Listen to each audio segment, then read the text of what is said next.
I did to my neighbor what they did to others, posted by Chicken Fashion Show. To start, I bought a house with the intention of doing a flip. When I moved in, the self-appointed block captain let me know who they were the first day. Sadly, they were my next-door neighbors. I tried to be friendly, but listening to them, I realized how horrible they were, and I just tried to be civil. My significant other kept saying, "Just wait for it to be our turn." They bragged about, through their contacts with the city, forcing people to make improvements on their houses, getting undesirable renters out of the houses, and just harassing people in general. As I worked on flipping my house, the neighbor wife became a worse thorn in my side. To start, she demanded I put up a fence so people would quit cutting through my yard and scaring her. Then, her and her husband demanded I take care of the weeds in the yard or they will do it and bill me. After that, there was a storm. A tree scraped their shingles and they asked for $1,200 to replace them. The tree was there before I moved in, and by co-ed, they're responsible to cut back the branches to the property line. When I wouldn't pay, they had a relative jump in my fence and cut the trees down. Needless to say, I began to ignore them, so she became a constant gnat and moved on to another target. Then one day, as I was tearing down my deck for a patio, I realized she put a feral cat colony on a section of my property. I'd wondered why all the stray cats were around, and I finally found out. I reached out to the city and demanded it be removed, but they said she followed the law on getting it in place. As I tried to get it shut down, she began unhinged behavior, from standing in her window staring at me, yelling out the window at me, to hitting the fence with items to scare my dog. Here, my revenge started. I started by filing a HRO, a harassment restraining order, against the wife, and had it granted ex parte with the evidence I provided. Of course, she contested, as it was defamatory to her character.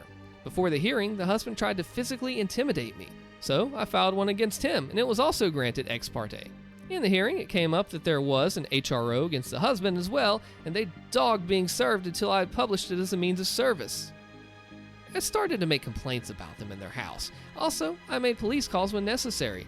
As I did this, the other neighbors began to realize that they could do to them what they had done to them and others. For example, as I was having my front door replaced, needing a building work permit, I knew they were doing internal remodeling, so I called a city inspector and they were fined for not having a permit. As she ranted at the inspector, he looked at my window and saw I had mine displayed. Their back porch became hoarded, so I made another call to the city inspector and they had to clear it out. Then, they had a broken window on the porch door, so I called an inspector and they had to replace the door. Next, the paint on their house was peeling, so I called an inspector and they had to repaint. The inspector also found the wood underneath was rotted, along with their front porch was sloping. So they needed to fix the front porch, sections of wood, and repaint. Through all this, they had up cameras to prove that they were not doing the things I said, like hitting the fence. They also pointed a camera at my backyard. As it was legal to point a camera into my yard, and a part of my HRO was her intrusive watching behaviors, I gave the camera the middle finger on my way to and from my garage. When she complained, with the city tiring of her, their response was she admitted to intrusively watching me. The fight over the cat colony came to an end when I realized one of the cats had a serious disease, and I began to capture them and turn them into animal control. Don't worry, animal control was part of the feral cat program, so they would not be put down, but the neighbor would have to pay a fine to get each cat out or have the colony closed. Finally, I caught the sick one, and it had rabies. Part of the program was for her to capture each new cat and have it vaccinated, something she admitted to willingly not doing on her GoFundMe for the colony. I soon had the GoFundMe shut down when I provided the evidence she was not using the funds as she stated that they were going to be used. The city now had to act to close the colony. The person at the animal control who wouldn't respond to my complaints was fired. The neighbors called in a city mediator who we met with, presented all the evidence, and said we would not meet with them, and they even provided extremely hateful tweets they made about the neighbors. The city cut ties with them as community leaders. With their power to bully gone, and having spent what I can only imagine in fines and repairs, like they did to numerous other neighbors. After 14 years, they sold their house and moved out, way out to the suburbs where they only have one neighbor about 50 yards away. They knew I was wrapping up my flip and would be out in less than a year. Without being able to bully their neighbors, with people having their back, they seemed to have no further reason to stay. Needless to say, I did several more things to wear them down. Finally, when I listed my house, it was sold while theirs was still on the market. As a final FU to them, I reported to the county that they had both the new and the old house listed as their homestead. meaning that they were paying less in property taxes, so they got hit in with more fines on my way out. The Karen that breeds minion Karens, posted by RR Info. My grandparents immigrated to Canada from Italy in the 70s and opened up a restaurant. When they passed away, the restaurant went to my parents, and over the decades they grew and expanded it. I've been working at the restaurant since I was 15. Over time, my parents got older and eventually retired, becoming snowbirds. That's where they go to Florida for the winters. They left the restaurant to me about a few years ago, but they're still retaining a small % ownership as additional revenue streams, along with their savings and annuities. As soon as I gained control, I pretty much modernized the old place, remodeled the restaurant, changed the logo, and reached out to local and national papers to put out ads. I invited food critics, bloggers, vloggers, and so on. It was very slow at first, and I began to worry that the loan I took out to do all this was the biggest mistake I had ever done, and I ruined 3 generations of my family's business. But eventually it began to work, and a local semi-famous YouTuber featured us in one of his videos, and that was a catalyst for more people to come and review. And eventually, we were seeing 5 to 10 times the business we usually get, even if it's a Monday. We became a hot spot for major events, and it wasn't uncommon for a celebrity to come. On those nights, I even arranged for a special high-profile chef to visit and cook for our guests, which cost a fortune. So during the holidays, we were beyond packed. It got to the point to where people would have to make reservations in July to get a table in December. This process took years to get to where we are now. When it gets busy, I don't just sit in the back office. I'm on the floor doing whatever needed to be done, even if that means I greet people, bus tables, or even mop the floors. Other nights when we have high-profile guests or events, I'm in a blazer and acting in charge though. On one night, a group of 6 women walk in. 5 of them look like they're still in their early 20s, and the head of the group looked like she was in her mid-20s. The best theory was that she was one of the other 4 girls' older sisters, or possibly an older sorority sister to incoming college freshmen maybe. I was greeting at the door. As they were walking up, Queen Bee Karen was telling the baby Karens on how this place is awesome, the food is amazing, and there might even be celebrities here. When she came up to me, she told me she needed a table for 6. I replied, "Of course, can I please get the name on the reservation?" She looked at me and said, "Oh, I didn't make one, but it's okay. The owner's a personal friend of mine. He said he always has 1 or 2 tables that he keeps open for special guests and said we can have one of those tonight." Now, generally, this is true of many high-profile restaurants, and lately, I've been doing that as well, but I had no clue who this woman was, and she definitely never spoke to me about any of this.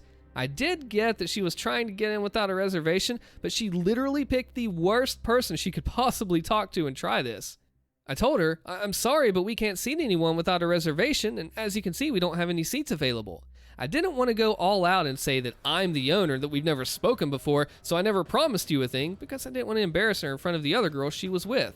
At first. She then went on and said out loud to one of the other girls to take a picture of me. She will speak to the owner and make sure that I'm either cleaning the toilet or fired by the end of the week. The other girls, following her lead, were like, "Yeah, kiss your minimum wage goodbye."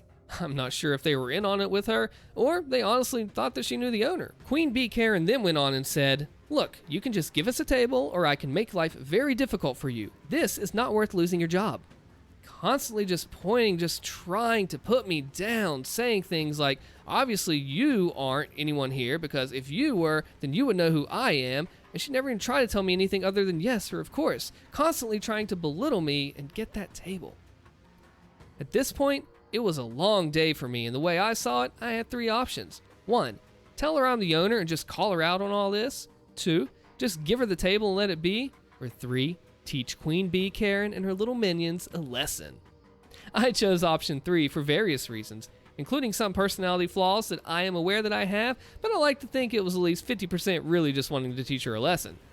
I smiled at her and said, "Of course, ma'am, follow me, please." And I gave her one of the 3 tables that we keep open in case a celebrity comes. I mean, it does happen from time to time. I told her that I apologized for everything and that she is right. It would be simpler to just give her the table. I also told her that the first 3 rounds of drinks will be complimentary. I sat them down and personally served them. As they were sitting down, I told them, "We do need to take one of your credit cards and IDs just to keep on file, and we'll give it back to you before you leave." Queen Karen gave me her cards and told the baby Karen minions that tonight was on her.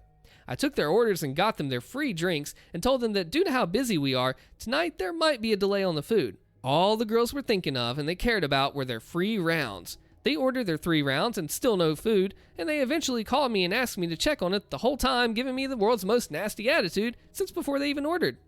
I told them I would check on it, but I also asked if they'd like any more drinks. They ordered 2 more rounds by the time the appetizers arrived. At this point, they are all drunk, having done nothing but drink on an empty stomach most of the night and only having salads after. As more food arrives, the more drinks are ordered. What these girls never realized was that they are at our VIP table, which alone cost a few thousand just to sit in, but I didn't charge them for that. What I did charge them for was all the super expensive cocktails that they had throughout the whole night, except for those first 3 rounds.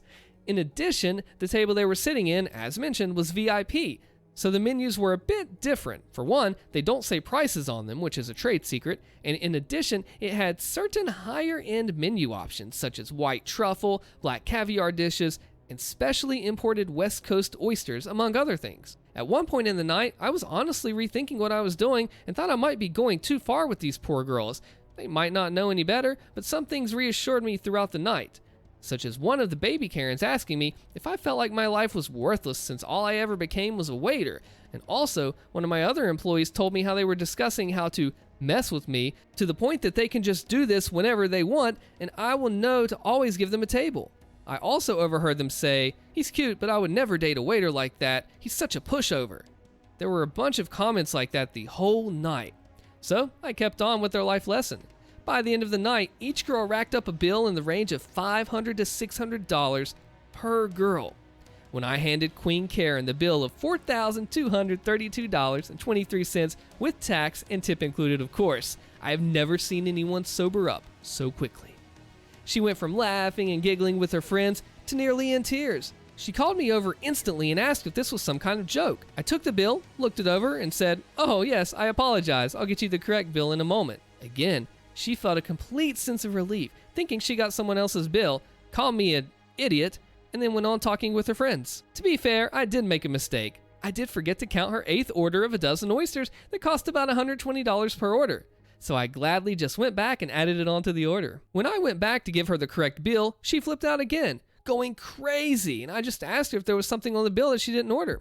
She and the girls, in shock, go over every single line of the bill, including the first few lines that show the original 3 rounds, which say complimentary. They then took out their phones and line by line went over everything for the 100th time, adding everything up.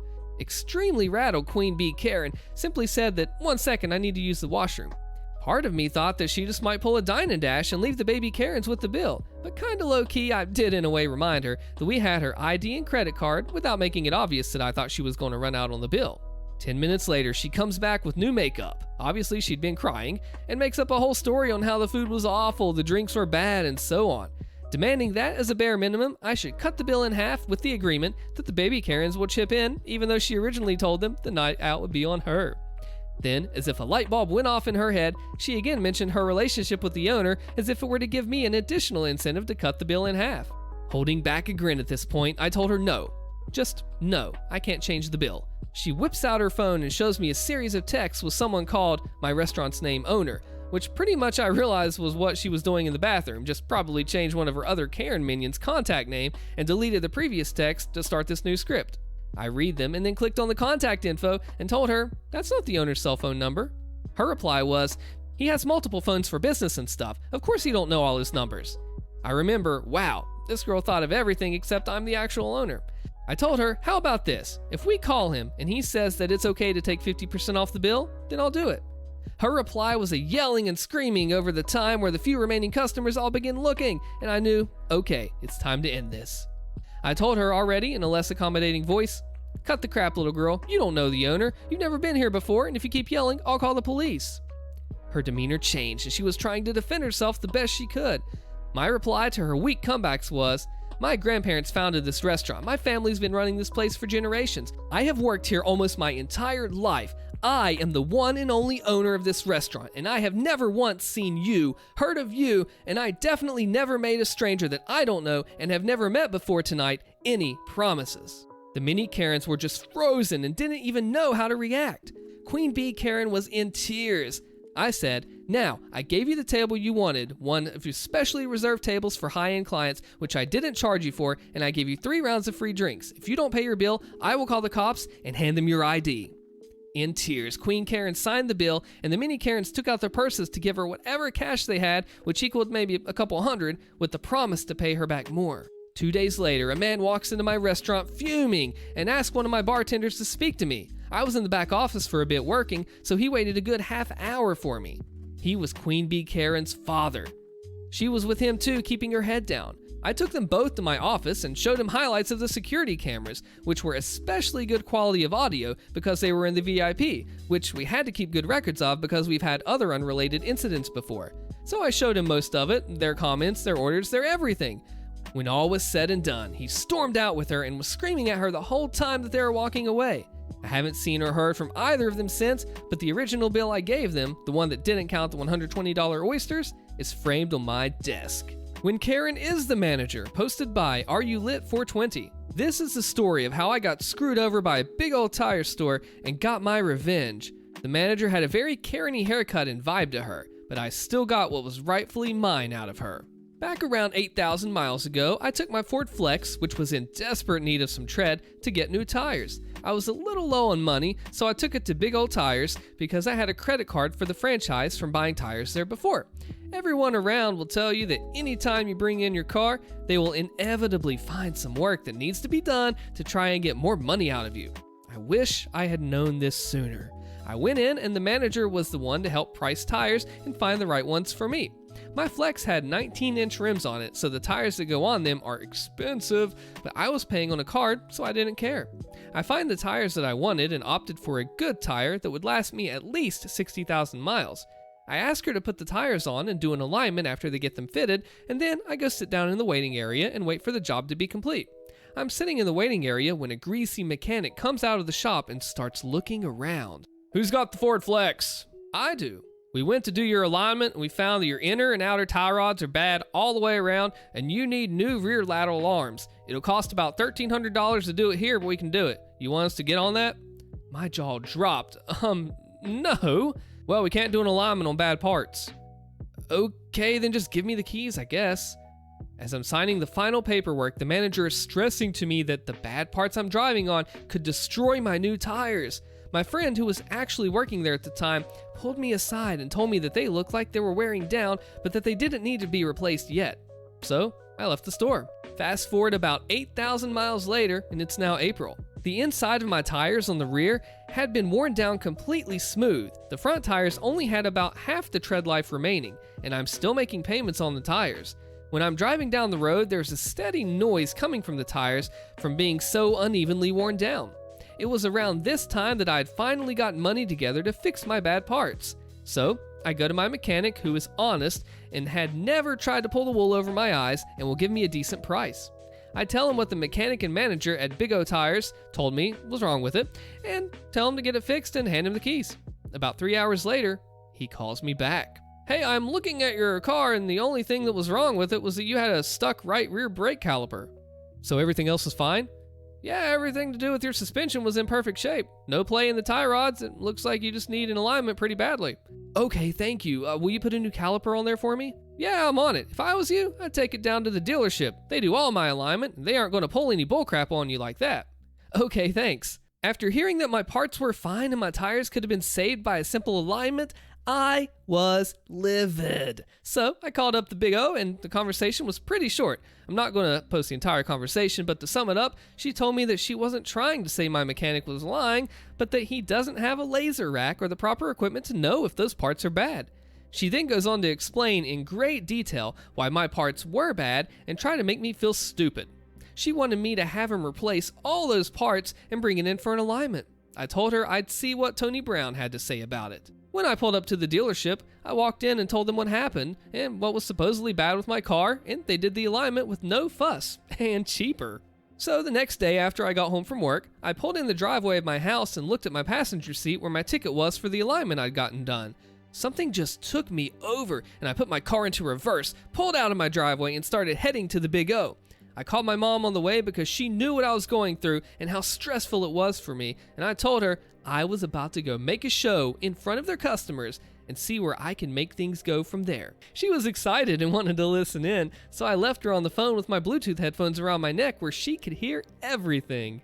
As I walked into the store, I was feeling nervous, but just shoved it all to the side when I seen how many customers there were. At least 7 people in the store. looking at tires or waiting for the cars to get done. I walked up to the front desk and waited patiently for the manager to get done talking with another customer. Hi, can I help you? I ignore this front desk employee and look at the manager as she's finishing up. Hi, are you the manager? Yes, I am. Hi, I believe I spoke with you on the phone a day or two ago. I wanted to speak to you in regards to the work done on my vehicle. Okay, what's your name? I tell her my name and her employee starts to pull up my file. As she's looking me up, I start telling her my story, and I tell it loud enough for all the customers in the store to hear. Well, when I came in here, I was refused an alignment because of bad parts. We can't do an alignment on bad parts. Let me finish, okay? I was told I needed to pay $1,300 before they would do my alignment because of bad parts. And $1,300 is a lot of money, so I just took my car home so I could start saving up money for the repairs I thought I needed. Eventually, when I was feeling like I could afford it, I took it to my mechanic who told me my parts were fine. You told me he didn't have the right equipment, so I took it to the dealership, who has the same rack as you. They did my alignment and told me my parts were fine. I then showed her my alignment paperwork. The sheet shows the before and after of an alignment, and my rear left tire was cambered out minus 2.3 degrees. She was trying to tell me before my tires were worn so bad on the inside because the parts were bad, but it was really just an alignment issue. Let me go talk to my mechanic. She walks into the shop for about 10 minutes, and I see them walk through the bay doors to go out and look at my tires. She comes back inside and tells me how sorry she is and comes up with the excuse that there were 2 Ford Flexes in the shop that day and that the mechanic was there that day that got the tickets mixed up and my Flex never even went on the rack. She then goes on to say how she will replace 2 of my tires for free and refund me the $40 rack fee I was charged that day. I came back the next day for my 2 free tires and rack fee, feeling like I'd won, but I was still upset that the other 2 tires I was sporting only had about 50% tread left on them when they were supposed to last me way longer. I decided to write a review on Google for all to see. It was basically 3 paragraphs that you just read. 1 week later, I received a phone call from Big O, but I was busy so I let it go to voicemail. The voicemail was basically the manager saying that she was confused why I would leave such a review and asked me to call back and see what we can do to fix it. After I was free, I called her back. Hey, I missed a call? Yes, I just seen your Google review this morning and my jaw dropped. I thought that everything was okay after we gave you 2 free tires and refunded your rack fee, and now you've left this review saying you'll never be back except for your free rotations while they last? What can we do for you just to take the review down? I was upset because while I got 2 of my tires fixed, I'll have to end up replacing those other tires well before my new ones when they should have all been the same tread to begin with. So if I give you 2 more free tires, will you remove the review? We just don't want to have to deal with corporate, and if anyone reads that, it will lose its customers. Yeah, sure, I'll remove it as soon as the tires are on my rims. I'll have them here tomorrow then. So I stop in and get 2 more free tires fitted on my vehicle. I couldn't stop smiling the whole time I was signing the paperwork. The second manager even told me that because I had to come back in so much, that she was giving me a free oil change next time I came into the store. I edited my review to say that I had a bad experience, but the managers did what they could to make things right, and I changed it from a 1 star to 3 stars. They asked me if I would still shop for my tires with them, and I told them I would, but you couldn't pay me to go buy tires there again. I took my win and my free oil change and walked right out of there. Karen neighbor destroys my property and then calls the cops on me. I'm innocent. Click the video on your screen so you hear how this ends, and I'll see you there.